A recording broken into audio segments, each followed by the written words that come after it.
प्रेरणास्पद कथा YouTube channel पर मैं धनंजय जैन आप सभी का हार्दिक अभिवादन करता हूँ। दोस्तों, एक नगर के बाहर छोटी सी कुटिया बनाकर दो साधु महात्मा रहते थे। उनकी प्रतिदिन की दैनंदिनी सवेरे उठना, भगवत भजन करना और भिक्षाटन के लिए निकल जाना। सायंकाल होते होते दोनों साधु वापस अपनी कुटिया में आते थे। जो कुछ एकत्रित किया है मिल बांट कर खाते थे और फिर से नामस्मरण कर सो जाते थे। एक दिन नगर के अंदर भयंकर तूफान और बारिश शुरू हो गई। दोनों साधु नगर में फंस गए थे। बारिश थमने का नाम नहीं ले रही थी। चारों तरफ बिजलियां कड़कड़ाहट कर रही थी, बादल गरज रहे थे। ऐसी स्थिति में साधुओं का नगर के बाहर अपनी कुटिया तक जाना बहुत दूभर हो गया था। पर शायद भगवान को कंटिन्यूटी में बरसात करना मंजूर नहीं था। उन्होंने साधुओं की तरफ देखकर बारिश कम हुई, रुक सी गई। फटाफट साधु अपनी कुटिया की तरफ दौड़ पड़े। सबसे पहले एक साधु आया और उसने जब देखा तो आधी कुटिया गिर पड़ी थी। उन्होंने ऊपर देखते हुए भगवान को दोषारोपण करते हुए यही कहा कि हे भगवान,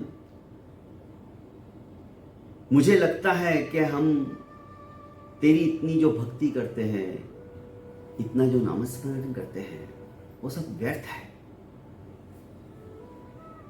तुम्हें यत्किंचित मात्र भी हमारे ऊपर दया नहीं आई। अब इस कुटिया के अंदर रहकर हम क्या करेंगे? हमारा तो सर के ऊपर जो छत थी, साया था, वही तुमने छीन लिया। क्यों हम तुम्हारा नामस्मरण करें?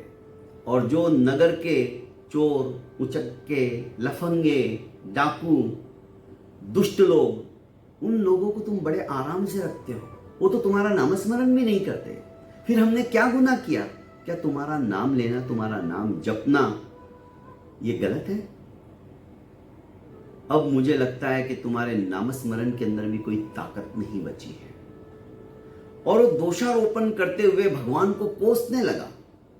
इतने में दूसरा साधु भी जैसे तैसे भागते हुए अपनी कुटिया के पास आया और जैसे ही उसने कुटिया की यह हालत देखी तो उसके मन के अंदर विचार आया, आहा, भगवान तेरी लीला अपरंपार है।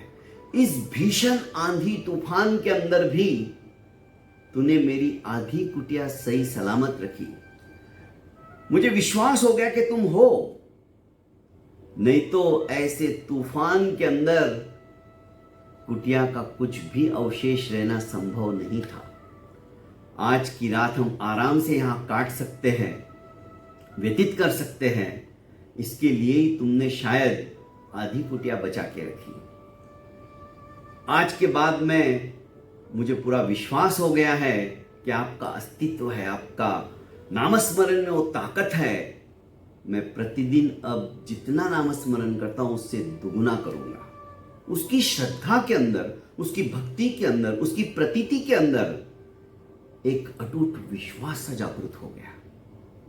दोस्तों, बात एक ही है, पर दोनों को देखने का जो नजरिया है वो अलग अलग है। एक की वृत्ति सकारात्मक सोच की है और एक की वृत्ति नकारात्मक सोच की।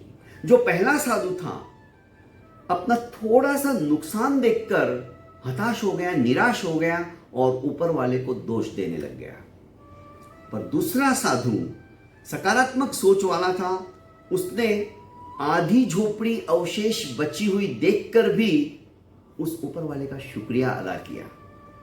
हमारी सोच भी इस कहानी के माध्यम से यदि सकारात्मक हो जाए तो हम शायद दुख में से भी सुख निकालने की कला सीख जाएंगे।